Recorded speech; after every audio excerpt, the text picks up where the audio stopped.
today, sir? I'm doing really well. I live in Marker Island, where it's a little warmer than it is where you are in the Pittsburgh area.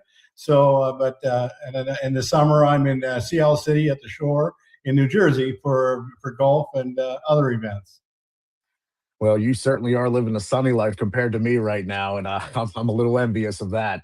And I want to thank you for joining me today. And right off the bat, I just want to ask, being that you're a Philadelphia Flyer and I root for the Pens, what was that like first battling them before Mario Lemieux came along, and what were those battles like before it transitioned to battles with Mario?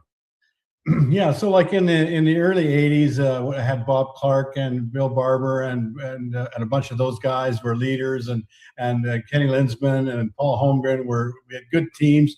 And I remember my first year in '79, '80, we had a 35 undefeated streak, so that was a good way to get started. Then they went to the finals against the Islanders the first time, and so it was really good for me then. And then Pittsburgh was kind of rebuilding, and then of course getting Mario, to play, and later in the '84, '85, he made a big difference. He's such a squealed player, but we gave him trouble because the Sutter brothers checked him all the time. But you can't hold him down too much.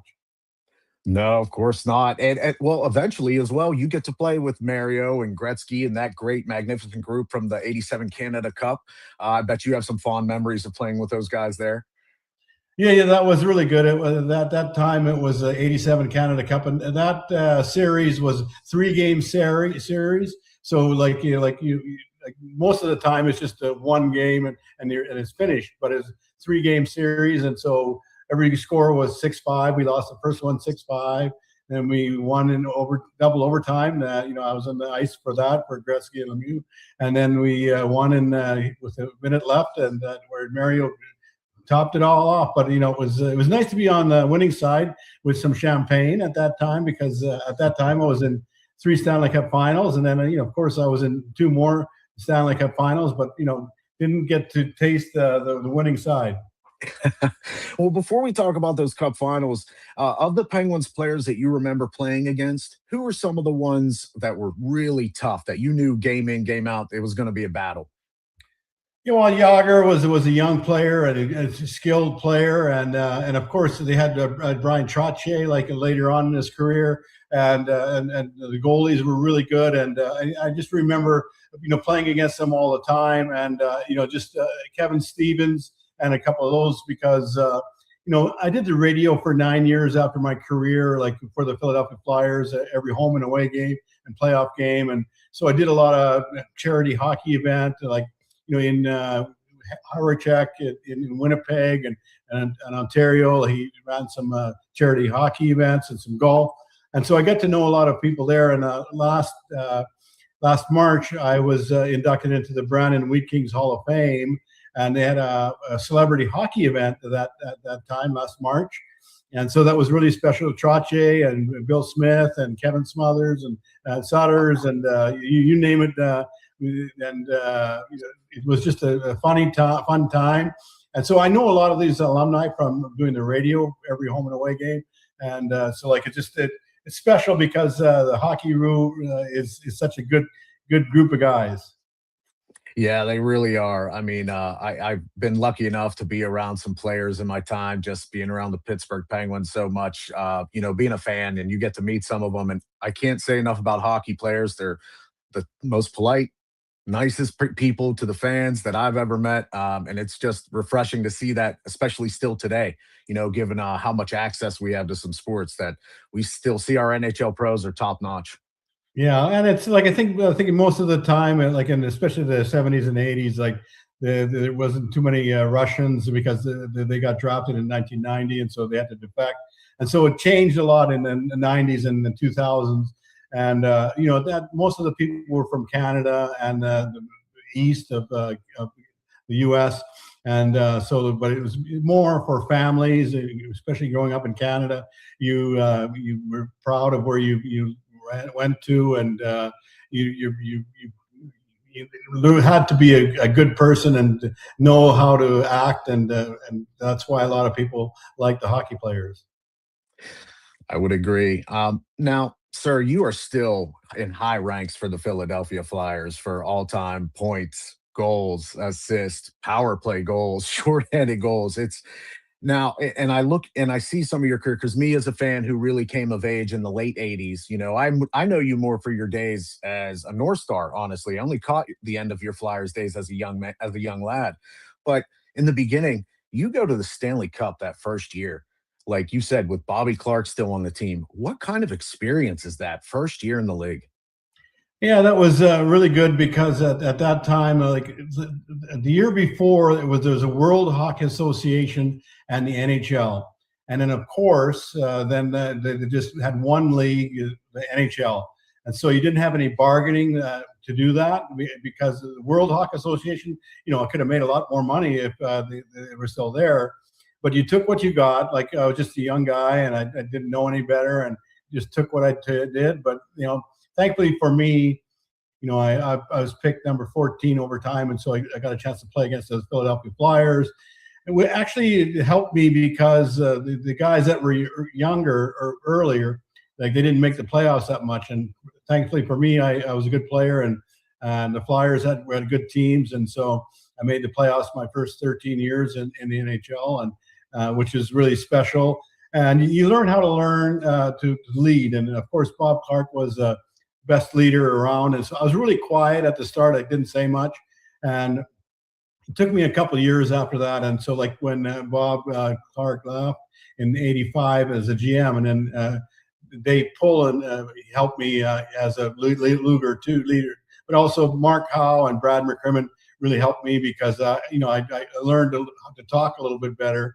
And so like, it just, as you get older, you kind of learn the things. But for my first year, the 35 undefeated and going to the finals was really kind of nice. And then it was just a good way to get started. And, I never forgot that, that, hey, listen, if we lost in overtime in game 6 and in the Islanders. And if not, maybe I could have won a Stanley Cup and go back to Philadelphia. Yeah, I mean, geez, 5 times you've been to the Stanley Cup, three with the Philadelphia Flyers, once with Boston, once with the Minnesota North Stars. That's amazing to me. Even one, it's amazing to me. Out of those 5 runs, do you have one that seems to be most memorable compared to the Well, of others? course, when I was young, I didn't realize how lucky I was my first year in the league. But I think in 1990, when I got traded to Boston, they were number one in the league that year, and so I was thinking that we had a good chance to win that. And of course, Edmonton, we lost the first game in triple overtime. The lights went down, and Klima scored like after he wasn't on the ice for almost a game, and then he won that game. So it really hurt us at that time. And Edmonton was so powerful, and Ranport just played so unbelievable. It was tough to get through that. But of course, every Stanley Cup final was special. And of course, in '87 with Ron Hextall being a rookie, and he won the Conn Smythe, and we lost in Game 7. But I remember that series because, I was one of the better players in the league that year, and so I just proud to force a Game 7 against powerful Edmontons. Yeah. It's incredible some of the names I hear you name off of young Ron Hextall, who you said before we came on here, GM for both the Flyers and the Penguins at one point. It's incredible to hear you talk about playing with some of these guys. Who are some of your favorite line mates and why? Yeah, so I loved Brad McCrimmon and Mark Howe because their plus minus was like out of the mind, out of this 4-year-old. Like it's like they were plus 85 and 87 a couple of years, and so that every time you went on the ice with them, you got a chance to score a goal, and of course. Tim Kerr and Dave Poulin were special, and when I started with Bill Clark and Reggie Leach, I was a left winger, and then they switched after 20 games, and they went back to Bill Barber and Clark and Leach, and then I played with Kenny Linsman and Paul Holmgren, they were tough guys, and then in the '80s and later '80s, like with Ron Tackett and Zezel and players like that, Kelly, it just really made a difference. And then for Minnesota, I was with Mike Modano. He was a couple of years into the league, and then Dave Gagne. And then, of course, that was really good to play with him. And Boston, I was only there for a month and in the playoffs. But I loved Bork and Neely because they were such good guys. And, I just got to bond with them a little bit. But they didn't offer much after that season. So went to Minnesota. Yeah, and in Minnesota, of course, well, you go right back to the finals. You face my Pittsburgh Penguins in the finals. And what was it like to see Mario this time on this side of the ice in the finals with you with the North Stars now? Well, in against Minnesota, like we beat the number one team of the league, Chicago, in the first round, and in the second round was we beat St. Louis, which was number two in the league, and then we played against the Edmonton Oilers and we beat them, and so we were thinking pretty good. But Mario, he's a little older and wiser, and he kind of took over the last couple games, especially a shorthanded goal that he scored, which was out of this world. And then we lost 8-0 the game 6, and so that was not too good to remember. But he had a good team, and Yager and Trottier and you name it, Keith and Stevens and Tockett, and so and Recker. So it was really tough because they were good, but he can do it himself. With all these different atmospheres that you're playing in the playoffs and regular season, were there any arenas that you really love to go to?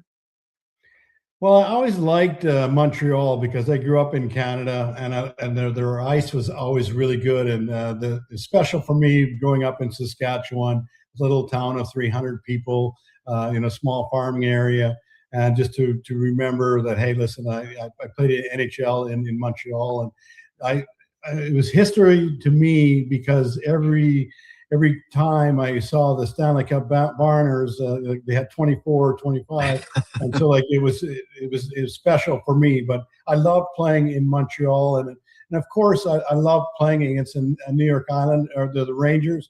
The old rink, like in Madison Square Garden, is special, and I loved Chicago because they sang the anthem, and it was just I didn't notice and I didn't know what was going on, and it was so loud, and so I enjoyed those games with Montreal, New York, and of course with the other one. Yeah, I was gonna say it was probably extra sweet to beat Chicago in the playoffs at that time too in the '90s, just when Roenick, Chelios, all those guys are right there, especially given the history with Mr. Chelios there. I have to ask you also, what is a place you just did not like to play at? That it was just every time you went there, you're like, don't like this locker room, don't like this fan base. Yeah, the worst one that I didn't really like was Buffalo. Buffalo was always kind of cold and rainy and cold, and the rink was a little smaller at that time, and so I hated playing there because like when you're in California, it's a little different because you have nice weather, but I hated Buffalo. Now you're a part of the Flyers alumni, and you're an ambassador for the game still. Now, with how the NHL is modernized now, with the changes, what are some of the changes that you would like to see kind of maybe revert back to the old ways? What are some rule changes you don't like? Yeah, so it would just be a little different because if there's a tie and they go to 3-on-3, I would have loved to play 3-on-3 for look how many extra points I would get for that and goal, and then a shootout, but at least they still have the playoffs where you can play to the end where it makes sense, because I hope they never get rid of that, because the better teams can do the difference. But yeah, and it's so much faster now. Like the guys can't really get hurt as much, and so they can play for 20, 25 years and get more points. And so I notice more and more people getting 1,000 games and points after that. But there's 32 teams, and it's so different. Everything's kind of even. but I like the old one where like you could have little fights and just a little more rougher. Is there any rule changes that you do like that were are for the better for the game? Well, I like when they taking out the or red line or like was you can get little some breakaways or something like that, but it just makes it a little faster. But these all guys, the coaches are trained to know how to play better defense. Depends on where you are, what time of the day is. Like a lot of times the teams will play for a tie just to get a point, and or three or two, and so just you notice that hey, listen, at the end it's different. But the goalies are so bigger and faster now.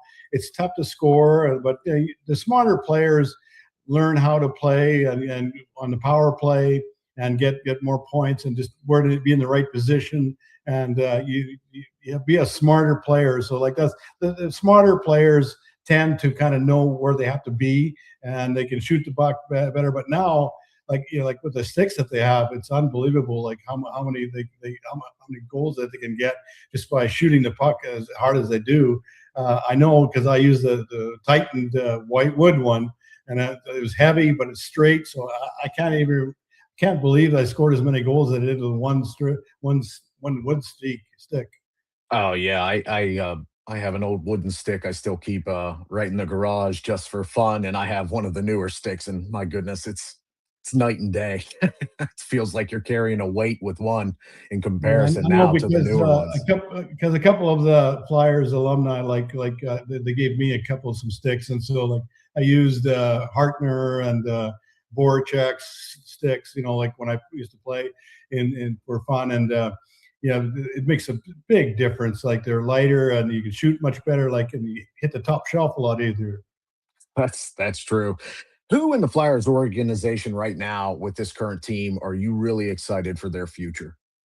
Well, the Russian Mamuchak is he's his second year, and so like he's getting better every year, and of course having Tocchet as a coach now, like he's got them like right there where there's only like 20 games left, and so you Right. never know what can get in. You get in the playoffs, you never know what happens, and but he's still fighting, and they got a young guy, young team, and so they're playing really well. And of course the goalie's been really good too, but having the right coach and the it makes a big difference because you need the younger players that are faster and get up into play and are tough to play against.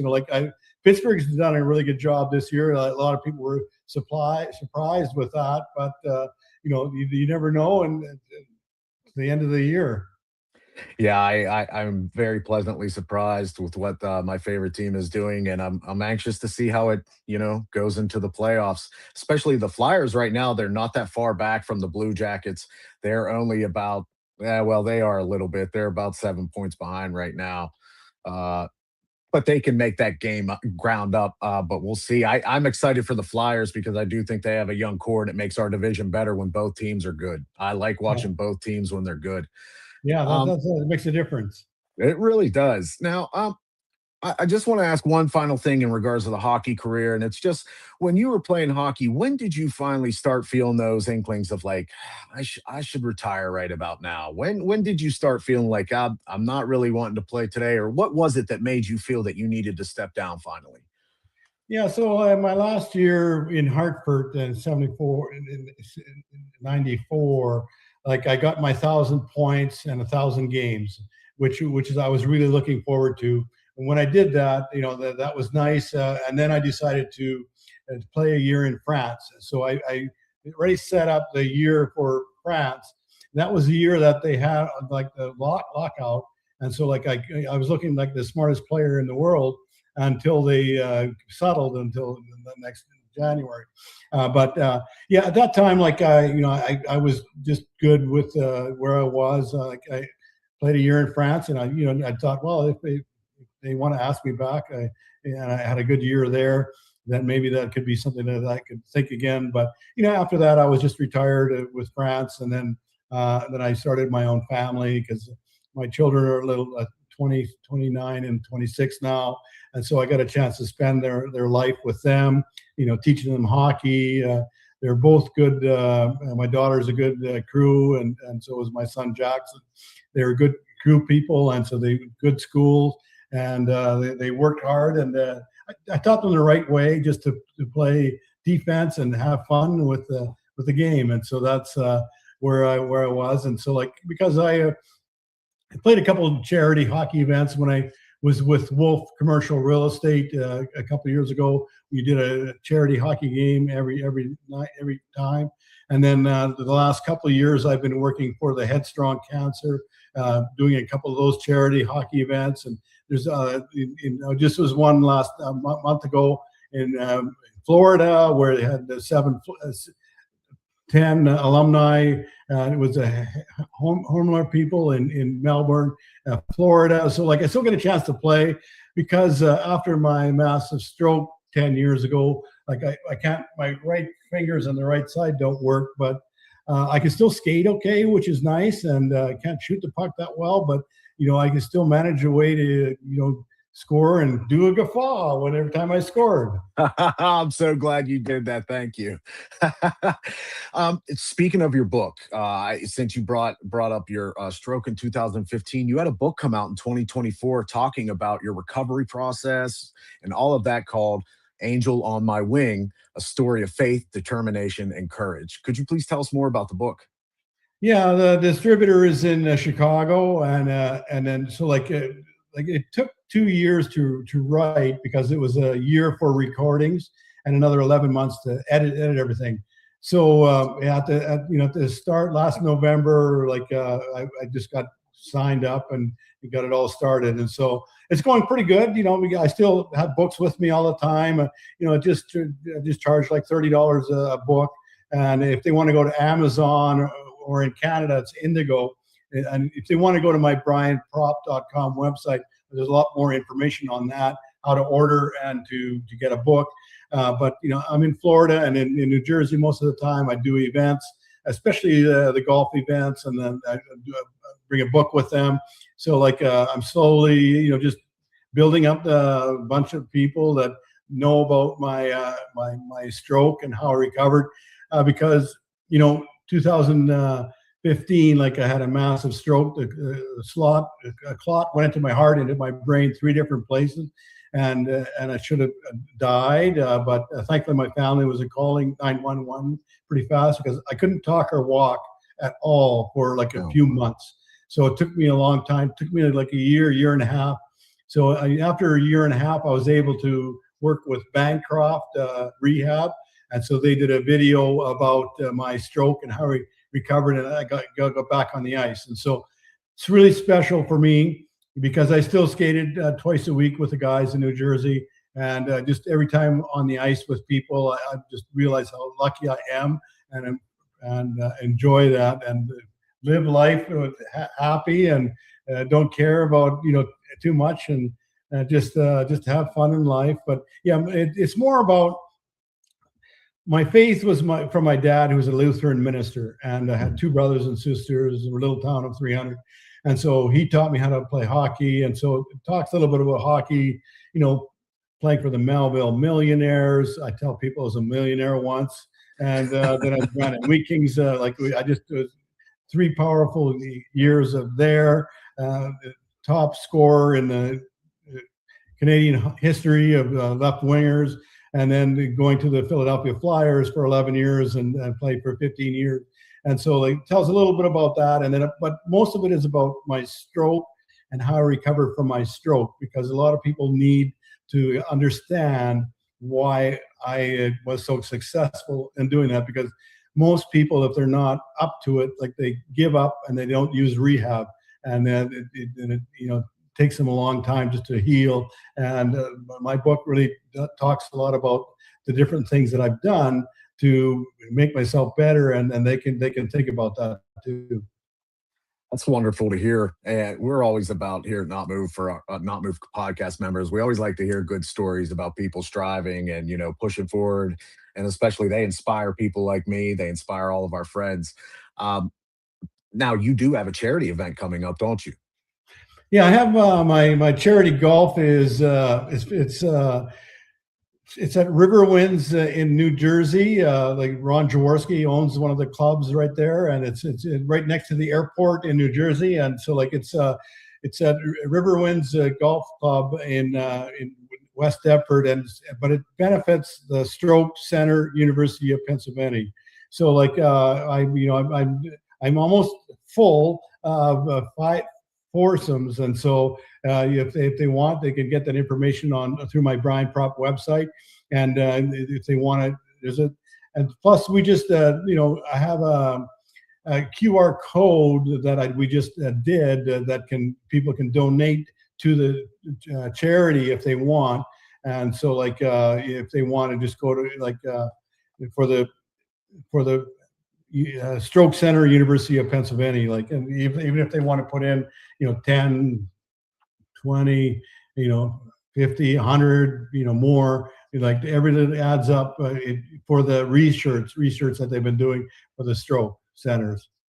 Yeah, and everybody, his website operating just fine, brianprop.com. Please go visit it. There's a lot of information there. The book, you can find out the charity links. It's all there. Uh, before I'm able to cut you loose, the playoff picture. Who are you excited? Who do you think is going to make a run in the West, and who do you think is going to make a run in the East? Well, Colorado, California is, the Avalanche is too good. Like they were so hot all year, but they keeled down a little bit, but they're still so good. So like it's really tough to get through that division. And on the East, it's pretty. You never know because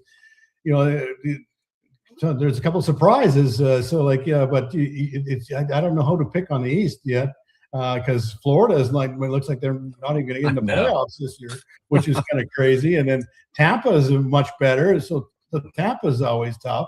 And so like just they have a hot goalie and good players, and you never know what's going to happen from there. But you get into the playoffs now. There's a lot of teams, and everyone has a chance, and so it's all been pretty interesting.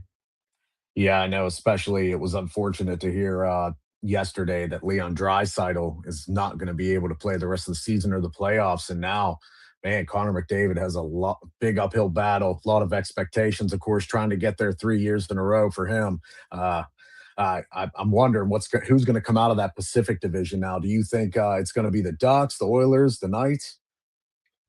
I always like Las Vegas because like I know Kelly McCrimmon because he played with us in Brandon, and his brother Brad McCrimmon that died in the plane crash.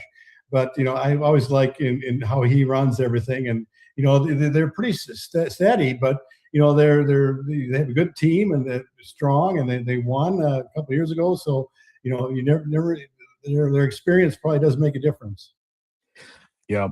Yeah, and I really, once again, thank you, Mr. Prop, for joining us. Everyone, please make sure to go check out his website, brianprop.com. It's up and running. It looks beautiful, by the way. Whoever designed the site, they did a great job. It looks very nice. And one more time, please, if you could, tell us about the charity real quick, where they can make donations again, and where they can find your book. Yeah, so like if you go to Amazon and Indigo, like Angel on My Wing is the name of the book. So if they want to go to that, they can do that. And but before we go, like I have my own cigar brand from the Dominican Republic. It's called, and so my new website that I just created is guffaw-cigars.com. So like I just redid the website for that. I have boxes of 5, 10, 24, and bundles of 25. Well, they're from the Dominican Republic, but they're really quality cigars. So if anybody wants to order on from there, like the link is ready if they want to order through that and PayPal. And my charity hockey or golf is at Riverwinds Golf Course in New Jersey, and it benefits the Stroke Center of University of Pennsylvania. And so like just and of course our Flyers alumni, we do a lot together. Like in June 13, 14, and 15, we've got a whole weekend of pickleball, run, a rock, and a bike. And then we have the golf tournament is at DuPont Country Club in Delaware, the 15th. So it's we have like 55 alumni that are going to be there, part of that. So it's a fun time. And so like everybody should just try to take advantage of that. Yes, they should. And if we ever get a chance to speak again before the playoffs, I'd love to get a deep dive into playoffs. If you ever have a free schedule, I know you're a busy man, but I want to say thank you for taking the time to speak with me today. It's been my pleasure. Thank you. Thanks for having me. It was a fun time. You did a good job. Oh, thank you, sir. And I hope to speak with you again. Thanks.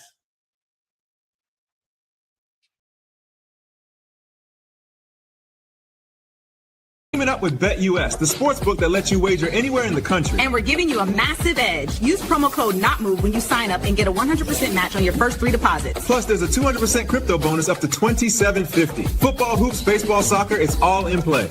Think you know sports? Ride with the underdog. Get in on Pick'em or Best Ball. Make your moves and watch the games come alive. Play $5, get 100 instantly when you sign up with promo code NOTMOVED. Turn every drive, dunk, and homer into a payday. Download the Underdog Fantasy app and start winning. Need some new Not Move drip? The In the Wickets hoodie just dropped. Super soft fleece, heavyweight feel, and the official NMP patch on the sleeve. Tap add to cart, check out, and let us handle the rest. In a couple days, it shows up at your door, ready to rock. Rep the podcast from the couch to the tip. Oh, the Orphan Elimination Chamber tee just dropped. Fresh out the box. Look at this. That print is nasty. Chain link O, silver hit. It's tough. It's soft too, y'all. Fits right. Little drip for the Elimination Chamber weekend. We rocking these all season. If you're part of the Not Move fam, you already know. Jump on it before it's Grab gone. yours now at Not Move Shop. Today's episode of Not Moved is brought to you by Open Goal, the world's #1 backyard goal. If you love soccer but hate chasing balls into the neighbor's yard, this thing is a game changer. Its rebound net sends missed shots right back to you, and the side nets keep your landscaping and your windows safe. It's perfect for kids, for training, or just having fun. Today's episode of the Not Move podcast is brought to you by Walmart.com. With our storefront in the Walmart app, you can get everything you need, pick up or have it delivered. We ordered dinner while recording and it showed up before we wrapped. Better Good sweet corn and burrata ravioli. Nuri protein drinks, even St. Patrick's Day treats. Walmart.com.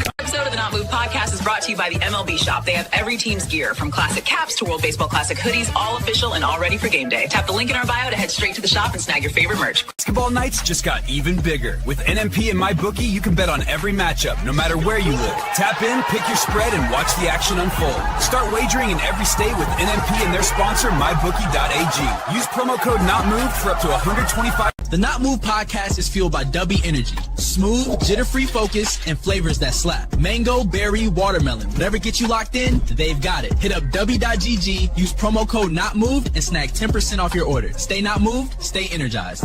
Today's episode is brought to you by the NFL Pro Shop. If you want to rep your squad with fresh gear, this is where you get it. Jerseys, hats, hoodies. Even the sideline stuff. It's all there and it's all official. Hit the Not Move link in our bio. Gear up for right here on TikTok. The Not Move podcast presents you Southgate's Parlays. Break the bookies, not your bank. For just $9.99 a day or $49.99 a week, you get the daily fire picks delivered straight to your phone and a direct line to Southgate himself in our private Discord. Tap the link, grab your membership at NotMoveShop. Not Move, fam. Southgate edition just landed and it's fire. Check the tee, watch out for the skis and the wickets. Hockey stick, cricket wickets, all vibes. This non-casual podcast may not be reproduced, retransmitted, or reused without the authorized written consent of the Not Move Podcast Network. Thank you, and we hope you enjoyed today's broadcast.